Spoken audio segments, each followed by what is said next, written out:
बिस्मिल्लाहिर्रहमानिर्रहीम। आज हम कैविटी रेजोनेटर के बारे में डिस्कस करने जा रहे हैं।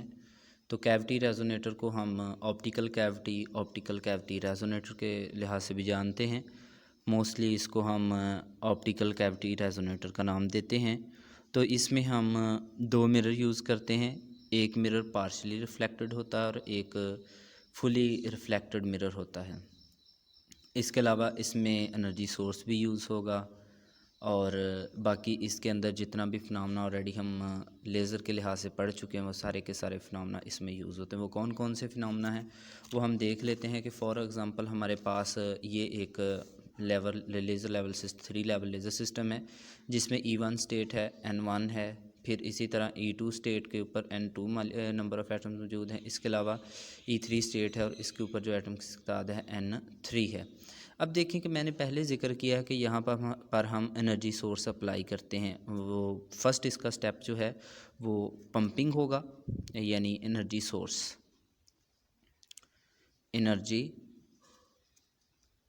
सोर्स हो सकता है, एनर्जी सोर्स। तो एनर्जी सोर्स जो है it will use as a pumping source. तो जैसे ही हम कोई भी पंपिंग सोर्स में भी वो केमिकल रिएक्शंस के थ्रू पंपिंग अप्लाई की जा रही हो, या फिर उसमें हम यूज़ कर सकते हैं थ्रू फोटोन की बात कर सकते हैं, या कोई इलेक्ट्रिक सोर्स यूज़ कर सकते हैं। तो कोई भी सोर्स हो, फर्स्ट ऑफ ऑल यहाँ पर जो एटम्स होंगे इनको पहुँचाया जाएगा यहाँ पे ये एक्साइटेड स्टेट E3 स्टेट के ऊपर। फिर यहाँ पर इनका टाइम 10⁻⁻8 सेकंड गुजरने के बाद ये वापस आना शुरू हो जाएंगे। जब ये वापस आएंगे तो चूँकि ये वाला टाइम बहुत कम होता है, यहाँ से जो एमिशन होगी जिसको हम स्पॉन्टेनियस एमिशन कहते हैं, उससे जो फोटोन निकलेगा अब वो डिफरेंट डायरेक्शन में जा सकता है। या वो ग्राउंड स्टेट पे आ सकता है, यहाँ पे भी आ सकता है, और फिर इनके साथ भी टकरा सकता है। अब फॉर एग्ज़ाम्पल कि अगर यहाँ पर आकर वो टकराता है, चूँकि यहाँ पर एटम्स पहले ही आ रहे हैं मेटास्टेबल स्टेट के ऊपर, तो जैसे ये यहाँ पे पहुँचते हैं तो यहाँ से जो फोटोन जो कि यहाँ से पंपिंग सोर्स के थ्रू अब्जॉर्व हुआ है, जिसकी एनर्जी इन दोनों स्टेट्स की एनर्जी डिफरेंस के इक्वल थी, तो जो फोटोन यहाँ पे दोबारा आकर टकराएगा तो यहाँ पर फिर क्या होगा कि यहाँ पे स्टिमुलेशन हो जाएगी, स्टिमुलेशन अब्जॉर्प्शन हो जाएगी। जब यहाँ पे ये अब्जॉर्प्शन होगी तो फिर यहाँ पर ज़ाहिर है इनके पास एनर्जी, एक तो एनर्जी का फोटोन वो होगा कि जब इन्होंने नीचे आना है खुद ब खुद स्पॉन्टेनियसली नीचे आएंगे। एक फोटोन ये होगा जो इन्होंने एमिट करना है, दूसरा फोटोन जो यहाँ से इन्होंने अब्जॉर्ब किया, एक यहाँ पे फिर दो फोटोन इन्होंने एमिट करने होंगे। जब दो फोटोन यहाँ से एमिट होंगे तो फिर ये लेज़र का प्रोसेस स्टार्ट हो जाएगा। अब हम आते हैं इस फिगर की तरफ। तो फिगर में हम ये देखते हैं कि एक यहाँ पे पार्शियली रिफ्लेक्टेड मिरर होगा और एक फुली रिफ्लेक्टेड मिरर होगा, कि यानी कि इसमें कुछ हिस्सा इसका ट्रांसपेरेंट होगा। अगर हम इसी साइड को नाम देते हैं पार्शली का, तो कुछ हिस्सा ट्रांसपेरेंट होगा, लेकिन यहाँ पर जो होंगे ये फुली फिर रिफ्लेक्टेड होगा। ये सारी की सारी इसकी सरफेस जो है ये इसको कोडिंग की होगी, और ये इस जो फोटॉन्स इसके साथ आकर निकलेंगे यहाँ से, वो फिर इस पूरी की पूरी कैविटी के अंदर ऑस्किलेट करना शुरू कर देंगे। तो जैसे जैसे ये ऑस्किलेट करते जाते हैं इनकी इंटेंसिटी के ऊपर भी डिफरेंस आता जाएगा। अगर तो फोटोन एक दूसरे के साथ टकरा रहे हैं तो फिर ज़ाहिर इंटेंसिटी में कमी आएगी, लेकिन दोबारा फिर वही फोटोन जब जाकर मिरर के साथ टकराएंगे तो फिर इनकी इंटेंसिटी फिर वो अपनी इंटेंसिटी को गेन कर लेंगे। अब यहाँ पर हमने बार बार जिक्र करना है गेन का और लॉस का। अब देखिए कि रिफ्लेक्शन हो रही है, लेकिन रिफ्लेक्शन के अलावा भी यहाँ पर कुछ ना कुछ फिनोमेनाज हो रहे हैं। उनमें डायफ्रैक्शन भी हो रही है, उसमें रिफ्रैक्शन भी हो रही है, रिफ्लेक्शन भी हो रही है। तो ये सारे के सारे जो प्रोसेस हैं इनकी वजह से, यहाँ पे लिखा हुआ है स्कैटरिंग डायफ्रैक्शन की वजह से इस मीडियम के अंदर से जो फोटोन निकल रहे हैं, ट्रांसमिशन हो रही है लाइट की, आउटपुट की जो है उसमें लॉसेस आना शुरू हो जाएंगे। अब जो लॉसेस होंगे इनको ओवरकम करना है। तो अगर हम देखें कि हमारे पास इसकी बेसिक कंडीशन भी दो ही हैं, जिनमें हम कहते हैं कि gain must B greater than the losses of its net gain. कि गेन जो है, जो कि हमें फीडबैक मिल रहा है, जो कि ट्रांसपेरेंट मिरर के थ्रू फोटॉन्स बाहर आ रहे हैं, गेन जो है हमारे पास वो लॉस से हमेशा ज़्यादा होना चाहिए। अगर ये लॉस ज़्यादा हो जाएगा तो फिर हमें लेज़र एक्शन या हमें जो लाइट के सोर्स बन रहा है, जो लेज़र लाइट है, हमें वो नहीं मिलेगी। अब दूसरी कंडीशन है phase shift in are round trip must be multiple of 2 पाई, यानी कि ये फेज़ जो हमारे पास बन रहा है फेज़ शिफ्ट है इसका वो 2 पाई का मल्टीपल होना चाहिए। ये दो इसकी बेसिक कंडीशन है।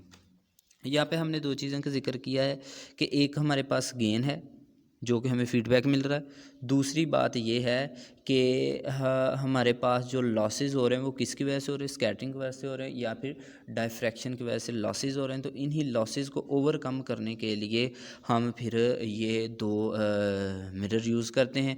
अब यही दो मिरर क्या करेंगे कि इनके अंदर जब फोटोन ऑस्किलेट करेंगे तो ये back and fourth motion in दोनों के दरमियान, दोनों मिरर्स के दरमियान में होती रहेगी। तो ये जो कैविटी है ये स्टोर करेगी इलेक्ट्रोमैग्नेटिक एनर्जी की फॉर्म में, इन फोटॉन्स को स्टोर कर लेगी। तो अब हम नेक्स्ट देखते हैं कि हमारे पास थ्रेड शॉट गेन क्या होता है। Threshold gain basically of a laser is a state where the small signal gain just balances the resonator losses, कि जो हमारे पास स्मॉल, बिल्कुल स्मॉल सिग्नल जो पैदा हो रहा है उसको बैलेंस कर लेना, उसको बैलेंस कर लेना, ये हमारे पास थ्रेड शॉट गेन कहलाएगा। हम फिगर को एक्सप्लेन करते हैं। फॉर एग्ज़ाम्पल कि हमारे पास एक लेज़र मीडियम है जो कि हमने मिरर, एक मिरर को हमने M1 का नाम दे दिया, दूसरे मिरर को हमने M2 का नाम दे दिया। अब जो हमारे पास रिफ्लेक्टेंट एक रिफ्लेक्शन जो होगी इसमें reflectivity of these mirror will be R1, M1 की R1 हो जाएगी और फिर M2 की R2 हो जाएगी। और इसी तरह जो इनके दरमियान में डिस्टेंस है वो हमारे पास क्या है, L आ जाएगा। अब यहाँ पे देखें कि इंटेंसिटी जो M1 की होगी दैट विल बी I0, और इसी तरह intensity of beam intensity increases from I0 to IL। अब I intensity is the function of the length, जितनी ज़्यादा लेंथ होगी लेंथ के लिहाज से ये भी वेरी करती जाएगी। इसी तरह जब लाइट हमारे पास M1 से M2 की तरफ जाएगी, यानी कि इनिशियली तो हमारे पास इंटेंसिटी ये थी I0, लेकिन जैसे ही जाकर इस मिरर के साथ ये फोटोन बीम टकराती है तो फिर इंटेंसिटी में जो चेंज आएगा यानी कि इंक्रीज़ होगी, तो वो हमारे पास IL से हो जाएगी, M1 से M2 की तरफ जब ये बीम जा रही होगी। इसी तरह जो increased beam intensity from M1 to M2 है वो हम देख लेते हैं कि वो हमारे पास आ जाएगी I0 E gamma minus alpha S and gamma. पहले इन दो टर्म्स को देखते हैं। प्रीवियस आर्टिकल में हमने ये चीज़ सीखी थी कि गैमा हमारे पास क्या है, ये हमारे पास एम्प्लीफिकेशन गेन है जो हमें फीडबैक मिलेगा। इसी तरह alpha S that is losses, ये कंबाइन वर्ड यहाँ पे यूज़ किया गया है। लॉस जो हो रहे हैं वो डिफ्रैक्शन की वजह से हो रहे हैं, इसके अलावा स्कैटरिंग वजह से हो रहे हैं। तो ये हमारे पास गेन माइनस लॉसेस और ये टर्म हमारे पास कंबाइनली आ गई जो कि गेन को शो करवा रही है। अब जो चेंज आएगा यानी कि इंक्रीज़ आएगा गेन में, उसको हमने इस टर्म से प्रेजेंट कर दिया। अब ज़ाहिर है यहाँ से क्या होगा कि बीम आकर M2 वाले मिरर के साथ टकराएगी, फिर वापस जाएगी, फिर इसके साथ टकराएगी और फिर टकराकर वापस, और इनका एक राउंड ट्रिप बन जाएगा। जब इनका राउंड ट्रिप बनेगा ज़ाहिर है इसने एक लेंथ तो ये कवर कर ली, यहाँ पर आने के बाद एक लेंथ ये हो गई, ये 1L। फिर जब ये वापस जाएगी तो यहाँ पर जहाँ से इसने अपना सफ़र शुरू किया था जहाँ पे जाकर टकराएगी तो फिर इसने 2 लेंथ कंप्लीट कर लेनी, यानी कि यहाँ पे इसने एक मुकम्मल एक साइकिल, एक राउंड ट्रिप, एक सर्कल कंप्लीट कर लेना है।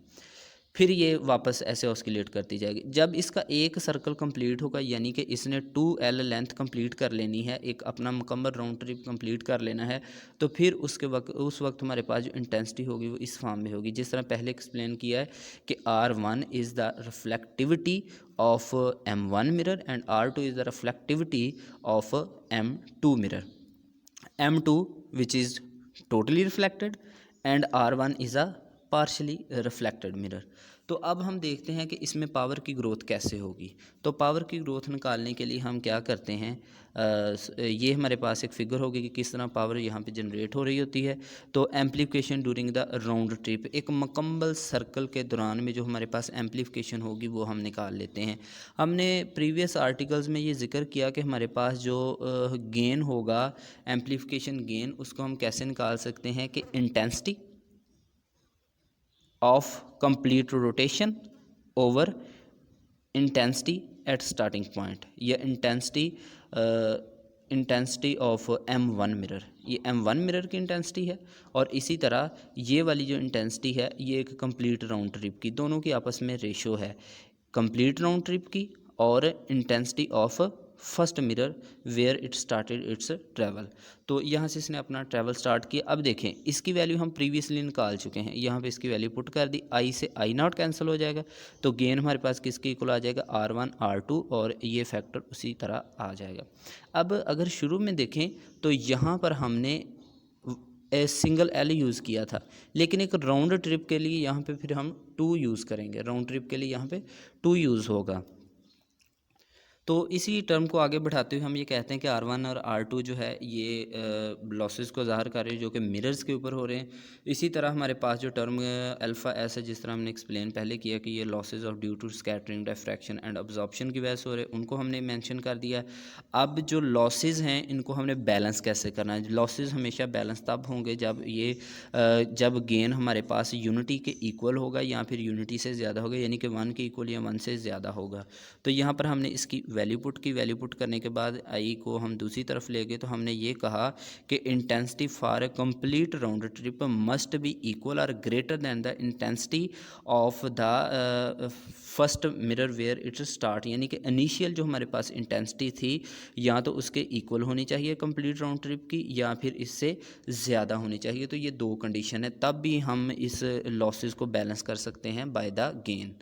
अब हम इसी टर्म को आगे देखते हैं, इसका मैथमेटिकल वर्क करते हैं। ये तो हमने कह दिया कि R1 R2 और ये ग्रेटर होना चाहिए किसके 1 से ग्रेटर या फिर 1 के इक्वल होना चाहिए। ये G की वैल्यू ही आई और इनटू 2L, ये इसकी हमने यहाँ पे वैल्यू पुट कर दी है।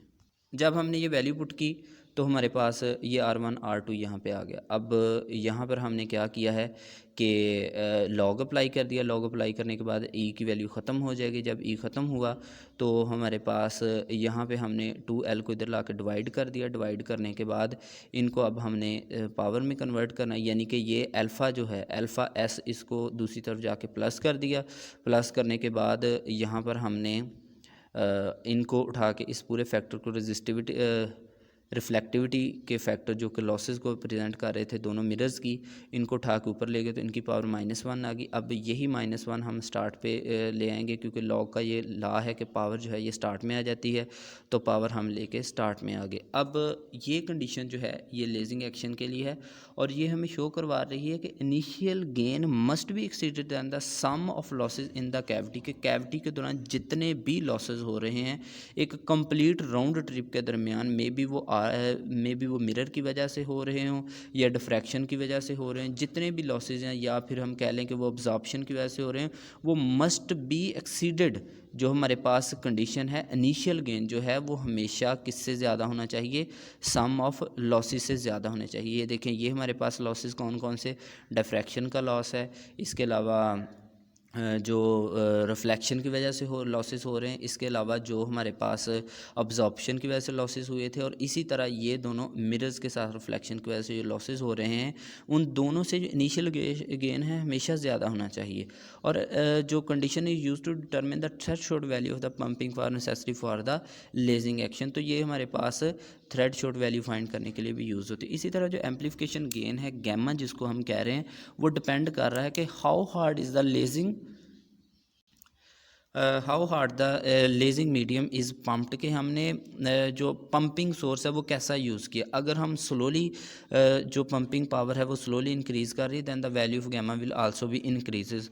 सो value of gamma where laser start oscillating is called threshold gain. अब इसी को हमने थ्रेड शॉट गेन का नाम दे दिया।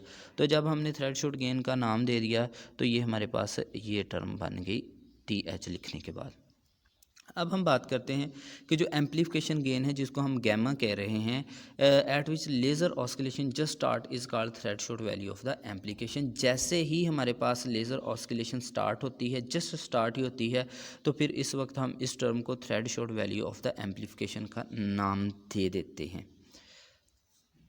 अब हम बात करते हैं दोबारा फिर कैविटी की तरफ जाते हैं, जिसमें हम ओरिएंटेशन का जिक्र करेंगे कि अब चूँकि हमने ये कहा कि इसका कुछ हिस्सा जो है वो ट्रांसपेरेंट होता है, पार्शली, ये हमने पहला यूज़ किया। अब वही फोटोन इसमें से पास आउट होंगे, जितने भी फोटोन इसमें से पास आउट होने हैं वही फोटोन इसमें से पास आउट होंगे जो कि इसकी रोटेशन की तरफ आएंगे, इसके जो एक्सिस के इक्वल, इस एक्सिस के बिल्कुल सामने होंगे, वही इसमें से गुजर जाएंगे, और बाकी जो हैं वो दोबारा फिर रिफ्लेक्ट हो जाएंगे। रिफ्लेक्ट होके ये टू एंड फ्रो मोशन करते रहेंगे, आगे पीछे इस कैविटी के अंदर ही मूव करते रहेंगे। दोबारा सुने कि वही फोटोन, वही बीम के पार्टिकल, वही बीम के जो फोटोन्स हैं, वही एनर्जी के फोटोन इसमें से बाहर निकलेंगे, जो कि इस पार्शली रिफ्लेक्टिंग मिरर के एक्सिस के दरमियान में आएंगे, एक्सिस के सामने आएंगे, वही बाहर निकलेंगे, बाकी इसके अंदर रिफ्लेक्ट करते रहेंगे। अब हम thread shot condition for lazing action की बात करते हैं। इसमें हमने कहा है कि गैमा जो कि हमारे पास एम्पलीफिकेशन गेन है और थ्रेड शॉट गेन जो है, ये दोनों का आपस में क्या रिलेशन होना चाहिए। तो हम ये कहते हैं कि थ्रेड शॉट कंडीशन हमारे पास ये है कि gamma will be greater than the threshold gamma, यानी कि जो amplification threshold amplification gain है उससे ये ज़्यादा होना चाहिए। अब इसमें दो पॉसिबिलिटी, या तो ज़्यादा या फिर कम है। फर्स्ट कंडीशन ये है कि the value of gamma must be least gamma TH for laser oscillation to start. ये कंफर्म बात है कि हमारे पास जो एम्पलीफिकेशन गेन है वो थ्रेड शॉट गेन से ज़्यादा होना चाहिए, तभी पॉसिबल है। तो दूसरी बात, अगर ये ज़्यादा है तो waves grow and amplifier reaches in saturation, wave grow होंगी, एम्पलीफायर जो है वो सैचुरेशन में चला जाएगा। अगर ये कम है तो फिर ये इक्विलिब्रियम स्टेट में चले जाएंगे, यानी कि स्टेडी स्टेट कंडीशन को फॉलो करना ये शुरू कर देंगे। दो चीज़ें, अगर ज़्यादा है वेव ग्रो होगी, एम्पलीफायर रीचेज इन सैचुरेशन में चला जाएगा। फिर दूसरी बात यह है कि अगर लोअर है वैल्यू गैमा की तो फिर ये इवेंचुअली इक्विलिब्रियम स्टेट में चला जाएगा। और अब हम बात करते हैं इन्हीं टर्म्स की जो कि हमने प्रीवियसली यूज़ की हुई हैं, जिसमें हमने थ्रेड शॉट कंडीशन निकाली थी। ये काफ़ी लेंथी आर्टिकल था। जब हमने 4 लेवल लेज़र सिस्टम के लिए सारी टर्म निकाली थी तो वहाँ पे एक वैल्यू हमारे पास रह गई थी एक्सप्लेन करने वाली, वो गैमा की वैल्यू थी, गैमा थ्रेड शॉट की। तो आज हम इसकी वैल्यू भी निकाल लेते हैं। तो फॉर एग्ज़ाम्पल कि अगर ये 2 लेवल लेज़र सिस्टम के लिए ही है, उसकी थ्रेड शॉट पॉपुलेशन इन्वर्जन है, तो उस यहाँ पर जो वैल्यू हमने पुट की है वो हमारे पास गैमा की वैल्यू रह गई थी। तो ये गैमा की वैल्यू जो हमने प्रीवियसली स्टार्ट में अभी ड्रा की है वो हम इसमें पुट कर देंगे। तो minimum population of the atom required to start lasing action and then to sustain its given. तो ये हमारे पास ये सारी की सारी वैल्यू आ गई। तो ये हमारे पास था हमारा आर्टिकल ऑप्टिकल कैविटी का, which is very important article, और ये लेज़र एक्शन के लिए बहुत ही एक कलीदी हैसियत रखता है। तो इसको ध्यान से सुनिएगा, बुक को सामने रखिएगा। अगर किसी चीज़ की समझ ना आए तो आप क्वेश्चन करके पूछ सकते हैं। Wish you all the best.